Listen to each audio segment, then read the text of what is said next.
सिर्फ एक गैम्बल ने रियल मैड्रिड को बर्बाद होने से बचा लिया था। अगर ये गैम्बल फेल हो जाता तो जिस बिलीव्ड रियल मैड्रिड को हम आज जानते हैं वो शायद एग्जिस्ट भी नहीं करता। There was no Real Madrid. शायद एफसी बार्सिलोना जो है वो स्पेनिश फुटबॉल पे कहीं ना कहीं राज कर रहा होता, या मे बी बिलबाओ एंड ये जैसे क्लब्स कहीं ना कहीं राज कर रहे होते।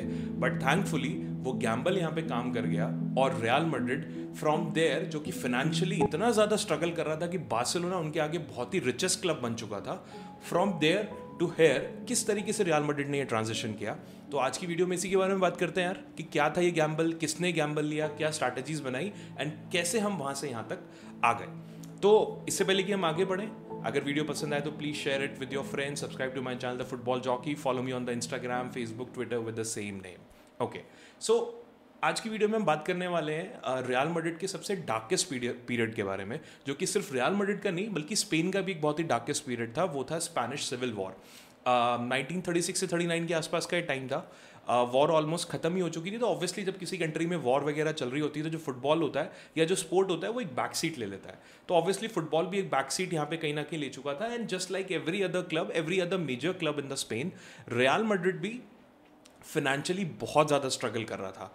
एंड मतलब इस लेवल तक स्ट्रगल पे आ चुका था रियल मैड्रिड की, मतलब आप बैंकरप्ट कह लो या फिर आप कह लो कि इनके पास प्लेयर की सैलरीज देने के पैसे नहीं थे, इस लेवल पे पहुंच चुके थे। बट अपेरेंटली इंटरेस्टिंगली जो इनके राइवल थे, यानी कि उस टाइम पे जो बड़े क्लब हुआ करते थे, यानी कि बार्सिलोना एंड एथलेटिक बिलबाओ, वो फाइनेंशियली अभी भी काफ़ी स्ट्रांग थे। अब उसके रीज़न क्या थे वो सिर्फ कॉन्स्पिरेसी थ्योरीज टाइप चीज़ें हो जाएंगी, क्योंकि मेरे पास अगर मैं बहुत ऑनेस्टली बोलूँ उसके कोई कंक्लूसिव रीजंस नहीं है, सिर्फ थ्योरीज हैं, मैं उनमें जाना नहीं चाहूँगा।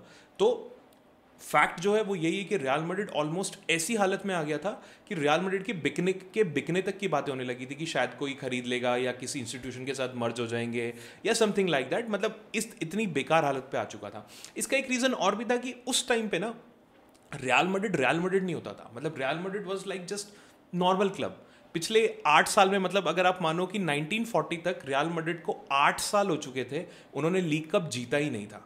तो आप खुद ही मान के चलो कि जब आप जीत ही नहीं रहे हो तो जिस रियल मैड्रिड को आप जानते हो वो है ही नहीं, विनिंग प्राइज वगैरह आपको नहीं मिल रहा है, तो आप कहीं ना कहीं वैसे भी जो है बिग क्लब वाली कैटेगरी में भी नहीं आते थे। तो एक और अलग रीज़न था कि सक्सेस नहीं मिल रही थी। ये भी एक कारण था कि आप फाइनेंशियली जो है स्ट्रगल वहाँ पे कर रहे थे।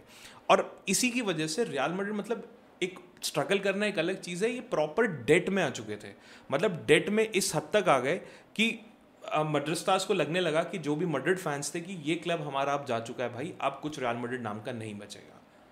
पर वहीं पे एंट्री होती है हमारे सुपर हीरो की, जिसे हम बहुत अच्छे से जानते हैं, जो रियल मैड्रिड हिस्ट्री के सबसे बड़े नाम है, शायद उनसे बड़ा कोई नहीं होगा, जिनका नाम है लेजेंडरी विजनरी सैंटियागो बर्नाबाओ। सिर्फ उनकी वजह से रियल मैड्रिड उस स्टेट से इस स्टेट तक पहुंचा है जहां आज हम रियल मैड्रिड को one of the best club on the planet, one of the richest club on the planet कहते हैं।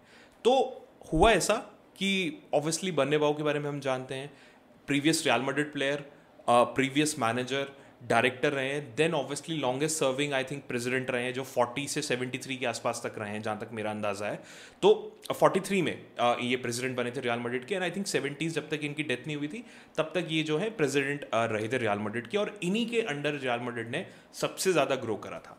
तो इन्होंने इसी टाइम पे जब ये सब चीज़ें चल रही थी, जब ये बहुत परेशान हो गए थे इन सब चीज़ों से कि यार कोई भी आ रहा है कि यार आप बेच रहे होगे रियल मैड्रिड को, आपका रियल मैड्रिड तो स्ट्रगल फिनेंशियली इतना वो हो रहा है, क्या करोगे, कैसे करोगे, ये सभी बहुत फ्रस्ट्रेट हो गए थे। तब इन्होंने एक बहुत ही लेजेंडरी लाइन बोली थी कि we are not just going to survive, we are going to build the biggest club in football. 80% लोगों ने इनको पागल बोल दिया था उस टाइम पे कि ये पागल आदमी अपने क्लब के प्लेयर्स की सैलरीज तक नहीं दे पा रहा है, ये इस क्लब को बचाना तो दूर कह रहा है, मैं इसको बचाऊंगा ही नहीं, मैं इसको दुनिया का सबसे बड़ा क्लब बना दूंगा। तो बहुत जग हंसाई हुई सैंटियागो बर्नाबाओ की, एंड सारे न्यूज़पेपर्स ये वो सब ने उनको पागल कहना शुरू कर दिया। पर उस टाइम पे गैम्बल क्या लिया सैंटियागो बर्नाबाओ ने?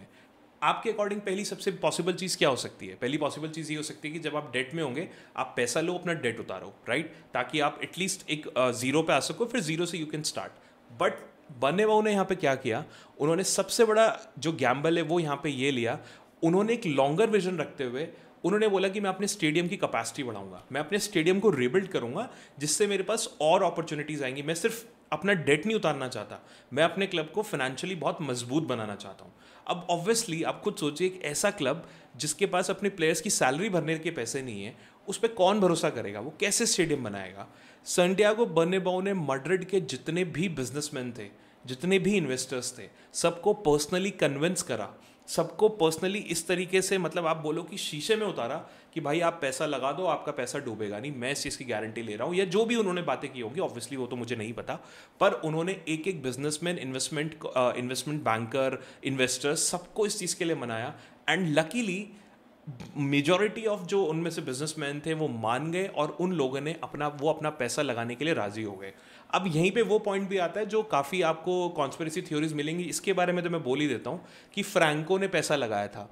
भाई ये सिर्फ एक थ्योरी है, जो ये फ्रैंको वाली थ्योरी बहुत बार्सिलोना फैंस बहुत टाइम से चलाते हैं। मैं ऑलरेडी एक वीडियो बना चुका हूँ जिसमें फ्रैंको ने एक्चुअली बार्सिलोना की हेल्प करी थी, बट ठीक है, अगेन वो भी कॉन्स्पिरेसी थ्योरी, इसलिए मैं उसको कोई बहुत ज़्यादा बढ़ावा नहीं देता हूँ कभी भी। सेम गोज फॉर दिस कि रियल मैड्रिड को उन्होंने हेल्प करी थी, ये था, इसका कोई ऐसा कोई प्रूफ नहीं है भाई। तो मैं उस थ्योरी में जाऊँगा नहीं। जहाँ तक मैंने जो जितनी स्टडी करी है, जितनी रिसर्च करी है, उन्होंने वहाँ के लोकल इन्वेस्टमेंट बैंकर्स, जो इन्वेस्टर्स थे, बिजनेसमैन थे, उनको कन्विंस करा था पैसा लगाने के लिए। ठीक है, तो उसके बाद उन्होंने सोचा कि एक प्लान बनाया। Plan was very simple. क्या प्लान था? स्टेडियम बनाते हैं, बड़ा सा स्टेडियम बनाते हैं, इन्वेस्टमेंट आएगी, स्पॉन्सर्स आएंगे, ट्रॉफीज जीतेंगे।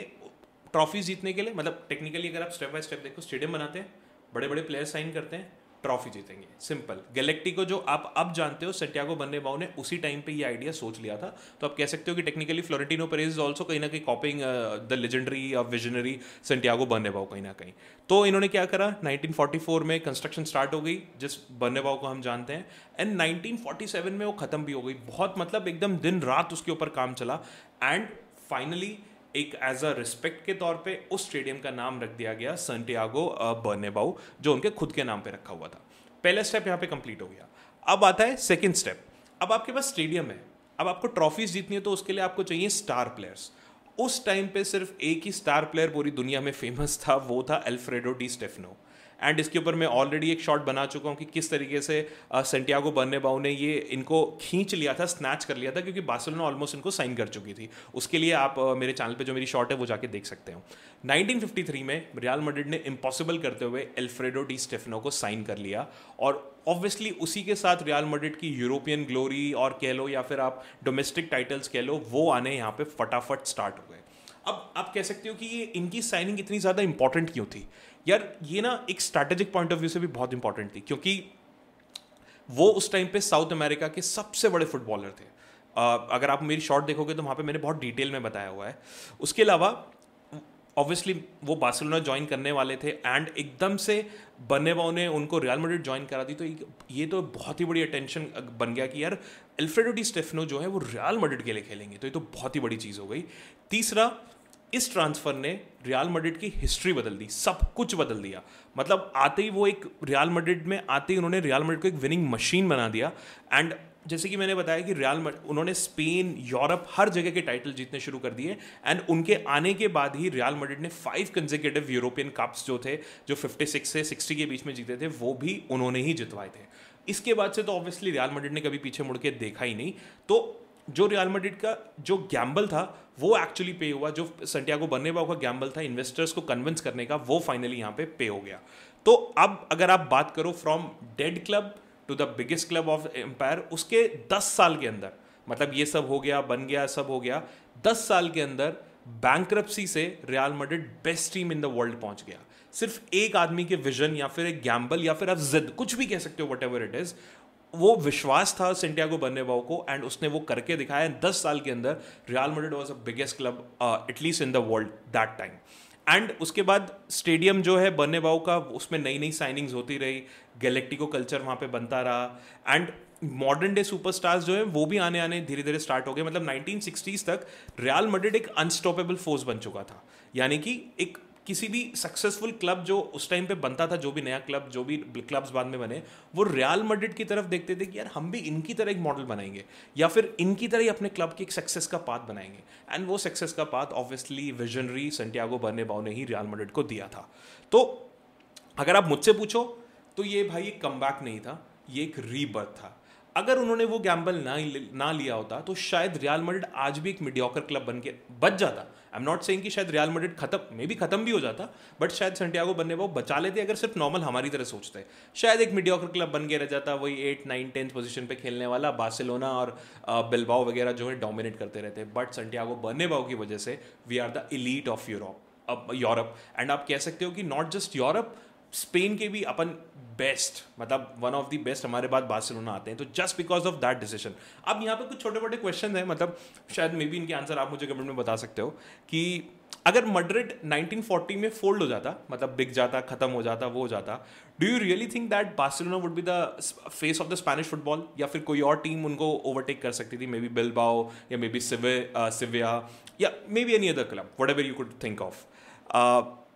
अगर अल क्लासिको राइवलरी नहीं होती तो डू यू थिंक, मतलब कोई चैंपियंस लीग डोमिनेंस नहीं होता स्पेन का, या ये सब चीज़ें नहीं होती, डू यू थिंक स्पेन की फुटबॉल उतनी इंटरेस्टिंग होती जितनी आज हमें लगती है कि Spanish La Liga, El Clasico, Champions League dominance and all that kind of thing?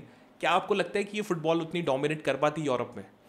And एक अगेन वो तो थोड़ा वियर्ड हो जाएगा, do you really think that अगर ये सब नहीं होता तो there would be any Messi versus Ronaldo नहीं होता? तो क्या आपको लगता है कि जो फुटबॉल है, जो इतनी इंटरेस्टिंग फुटबॉल लास्ट 12-13 साल इन दोनों ने जो खेली है, क्या वो होती तो मतलब फुटबॉल वर्ल्ड हमारा सेम होता? मतलब I am very exciting to know कि इन क्वेश्चंस के क्या आंसर हो सकते हैं। आप मुझे प्लीज़ कमेंट्स करके ज़रूर बताइएगा कि आपको क्या लगता है, क्या इन तीनों क्वेश्चन में से कोई एक आंसर है आपके पास है? मतलब मुझे पर्सनली ऐसा लगता है कि नहीं यार, बहुत फीका फीका हो जाता फुटबॉल में, वो मज़ा नहीं रहता। अगर मतलब अब ठीक है, अब आप बोल सकते हो कि वो तो हमारे आगे रियल मैड्रिड है तो हमें पता है, शायद होता ही नहीं, तो ये सब चीज़ें कभी होती नहीं। बट मुझे पर्सनली ऐसा लगता है कि स्पेन अपने पिनिकल पे कभी नहीं पहुंच पाता। ओके, सो ये थी एक वीडियो रियल मैड्रिड के डार्केस्ट पीरियड के बारे में, जहां पे रियल मैड्रिड ऑलमोस्ट खत्म होने की कगार से पहुंच के one of the world's best football club बन गया, just because of one person, that is visionary Santiago Bernabeu. तो उनकी जितनी पूजा आप कर सको उतनी कम है, क्योंकि उस बंदे ने आपको विनिंग मेंटालिटी से लेके आपके क्लब को फाइनेंशियली स्टेबल बनाने से लेके हर चीज़ करके दी, जिसके ऊपर आज हम यहाँ पे बैठे हैं। तो अगर वीडियो पसंद आई हो तो please share it with your friends, and please don't forget to follow me on YouTube, Instagram, Facebook and Twitter. Thank you.